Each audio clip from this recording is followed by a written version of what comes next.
Hey YouTube. When I was first starting my tank, I did a lot of research, and a lot of it was on YouTube, watching different videos that people have posted of their tanks, how they, modified it, what's working for them, what's not working for them. So I figured now, mine's about 5 months now, and I wanted to post mine up there just to kind of show what I have found to work for me. Basically, I just went and got a 10-gallon starter kit. It came with a filter, the hood, the light bulbs, the tank, the tank itself. And then I went and added a filter, or a heater, that goes up to 30 gallons, so it heats the tank. Keeps it warm, even if the house temperature drops. Got a basic glass thermometer, so you can just kind of read out, what the temp is. I put an air stone in there connected to an air pump that's under the stand. Kind of just gives that cool bubbly look. I liked it in my freshwater tank, so I decided to carry it on to my saltwater tank. You can see the air line tube that runs down. Basically, I added, that's the original filter, and I added this one. I bought it at PetSmart, I think, for $10. It is another one of those. It is a 10 to 20 gallon Aqueon filter. There's the original one. It has like the punch out in the hood. I used a Dremel tool to cut out this area here so I could fit another one in here. Just the basic, has a carbon cartridge underneath the little cover. You replace it every time you do a water change. Brings water up from the tank, puts it through the carbon, sucks out any impurities, keeps the odor down, and takes out organic kind of buildup, stuff that's building up in the water, out. So that was pretty much the basic stuff to getting, down to the equipment. And then I use a Coral Life, a Tinic, and Daylight 50/50 compact bulb. There's two of them. They screw in to a regular socket, so you can use it on any tank that has like a normal light bulb socket. When I had all the equipment done, I went to the pet store and I got about 20 pounds of live sand, about 20 pounds of live rock, another 10 pounds of base rock, and probably 2 or 3 pounds of really good live rock. That was about $8 a pound. I let it cycle for a while, and then I started adding livestock. Right now, I have 5 turbo snails. They're scattered randomly around. I have a purple tip anemone. She's a little small right now. She was a lot bigger, but she kind of gets angry when I clean the tank, and I cleaned it about 20 minutes ago.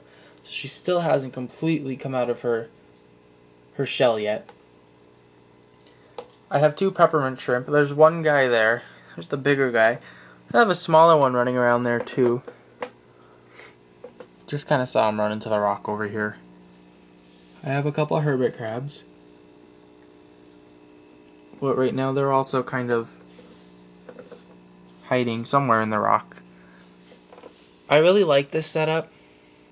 Besides that, you can't see, well, the way I have the rock stacked, you really can't see where all of your livestock is because the wall's there and there's the cabinet there.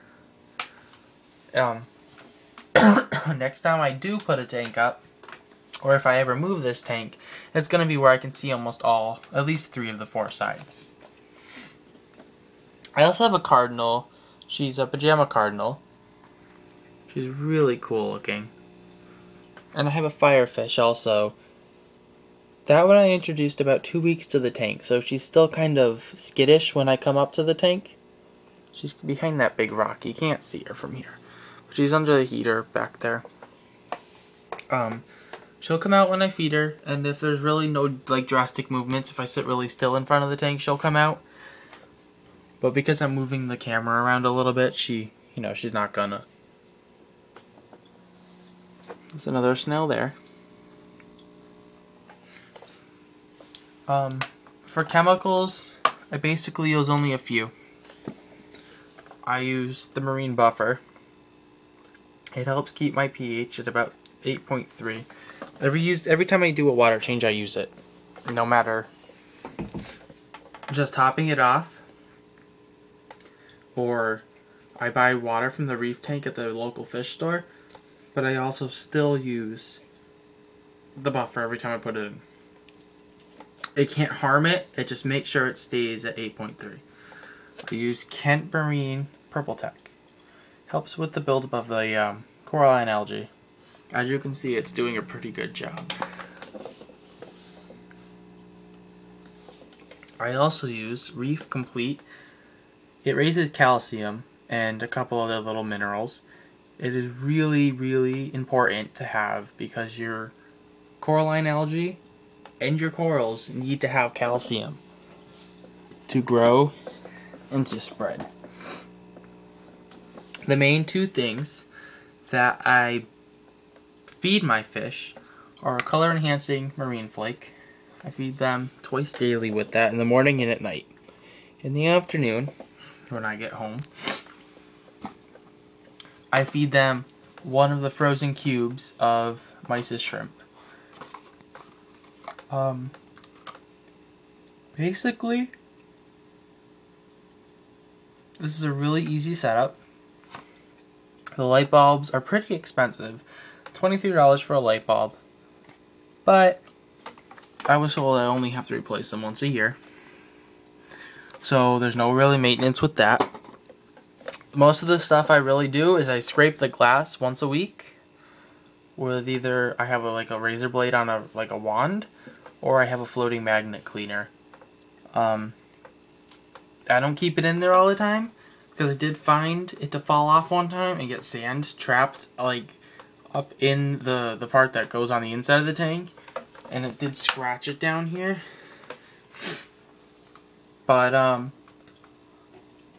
the filters you change when you do a water change. I do a water change every other week. And feed them 3 times a day. Turn the lights on and off. I will be upgrading the lights to a timer. Haven't found the right timer, the timer I want to use yet. But I am looking for one. And other than that, I hope to be upgrading to a 29 BioCube eventually.